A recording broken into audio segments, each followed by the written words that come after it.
I'm just saying, I mean, if this movie doesn't perform, he's going to be the victim of this, really, because, so far, not looking very good. But then again, you kind of got to wonder, like, is Anthony Mackie, the new Captain America, he's just bought into this all like hook, line, and sinker, right? He's over in Rome, Italy, on an international stage trying to promote his movie. And this is something. Captain America does not think Captain America is representative of America.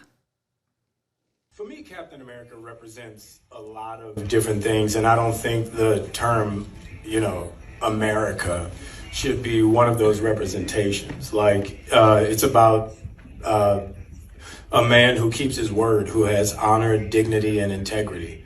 Someone who is trustworthy and dependable. Not America? Is that the deal? Captain America is supposed to represent resilience, hope, the enduring struggle to uphold justice, right, in the face of adversity. His shield and ideals have inspired countless stories, making him a beloved character across generations. So Captain America is sort of the essence of America, right? If you would, that's kind of the whole point. I mean, hey, you know what? If it weren't for America, we'd all be speaking German today. I'm just going to say it, right? America's done a lot of good, a whole lot of good in this world. But don't tell anyone in Hollywood that. Now, certainly not the new Avengers guy, Captain America, that doesn't really love America. I mean, he realizes, I think, because he came out with a little tweet, or rather, I should say, Instagram message about this. Let me be clear about these. I'm a proud American. I'm taking on the shield of a hero like Cap. It's an honor of a lifetime. I have the utmost respect for those who serve and have served our country. Cap has universal characteristics that people all over the world can relate to. Well, you know why he's saying that? News this week, Disney's dumping its DEI programs. He's also admitted that he may not get a sequel. In other words, if this movie doesn't perform, he may not get another one. Because you see, it suddenly matters that you perform, like that you actually get box office receipts and that shareholders actually get something out of this, right? Because they're investing with Disney. And by the way, they've seen the share price basically cut in half, adjusted for inflation. It's even worse. So it means you're going to have to actually produce. And it means that you're going to have to actually come up with good storylines. Disney's getting rid of these DEI programs and apparently now is trying to take down all those trigger warnings on some of those movies. Imagine that. They had trigger warnings on movies. Movies like Dumbo. Movies like Peter Pan, Aristocrats, Lady and the Tramp. I don't even know what these were on, like Lady and the Tramp. What was the trigger warning there? Swiss Family Robinson? Give me a break. What was so offensive about Swiss Family Robinson?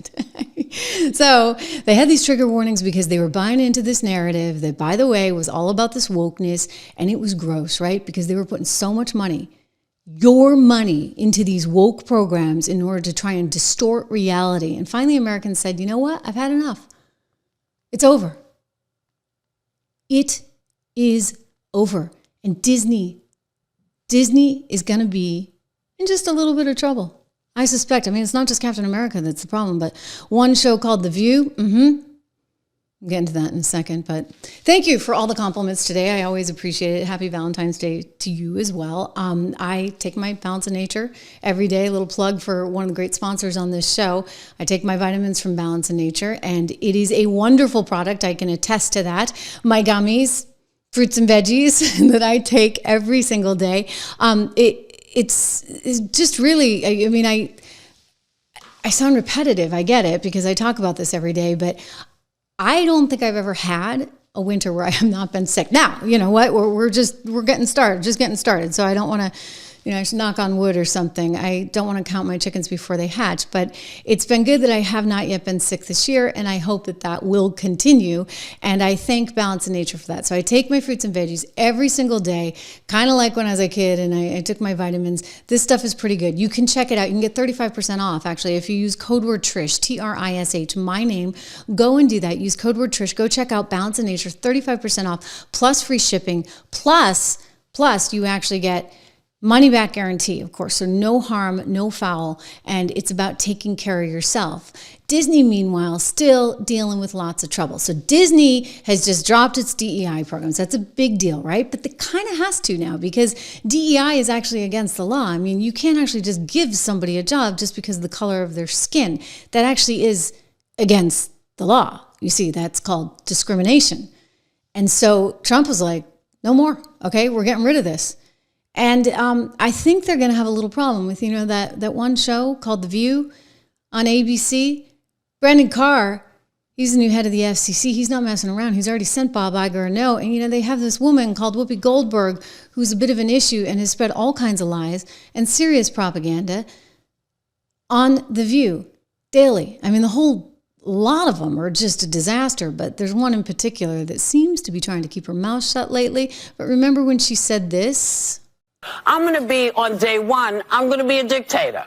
Who says it to you, tells you, I'm going to put you people away. I'm going to take all the journalists, I'm going to take all the gay folks, I'm going to move you all around and disappear you. If that's the country you want, you know who to vote for. If that's not the country you want, you have to make a decision. Well, guess what? People made a decision. They voted for Donald Trump. And he won big, okay? It's amazing when you think about it, because they had all the media in their back pocket, right? Every single one of these groups. They had the New York Times, they were paying them $50 million. They had Politico, they were paying them too. They were paying AP, Associated Press, $52 million. I mean, what the heck? Like, AP never told us that. New York Times never told us that. Again, I keep saying this. NPR and PBS, as much as we may not like them, as frankly demented the woman who runs NPR is. My gosh, this privileged girl from Connecticut. Fairfield County, Connecticut, who somehow thinks that, she's running a news organization where she takes federal taxpayer dollars, but she doesn't actually have to find the truth ever. No, the truth is kind of a waste of time. Seriously, head of NPR. But one of the most significant differences, critical for moving from polarization to productivity, is that the Wikipedians who write these articles aren't actually focused on finding the truth.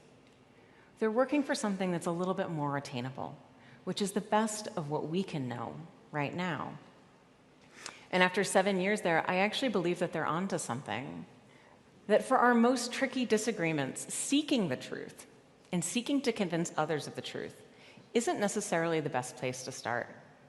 In fact, I think our reverence for the truth might have become a bit of a distraction that is preventing us from finding consensus and getting important things done. Now, none of that's to say that the truth isn't important. The truth obviously exists. It's at the core, or the search for the truth is at the core of some of our greatest human achievements. It can animate and inspire us to do, learn, and create great things. But I think in our messy human hearts, we also know that the truth is something of a fickle mistress, and that the beauty of the truth is actually often in the struggle. It's the reason that we have so many sublime chronicles of the human experience, because there are so many different truths to be explored. And so in this spirit, I know that the truth exists for each of you in this room. It also probably exists for the person sitting next to you. But the thing is, the two of you don't necessarily have the same truths. And this is because for many of us, truth is what we make when we merge facts about the world with our beliefs about the world. Each of us has our own truth, and it's probably a good one. It's based. Okay. That's the woman who's head of NPR. All right. Head of NPR is saying that. Now, I know she got taxpayer dollars, but I'm guessing there's some USAID money in there too somewhere. I mean, she's drinking the Kool-Aid, is she not? John S., thank you. You like that. You like that clip of Whoopi. I get it. There's other ones. I'll go and find that one as well that you're recommending. I mean, it's really unbelievable how biased this media has been. And I'm like, why is that? Like, why?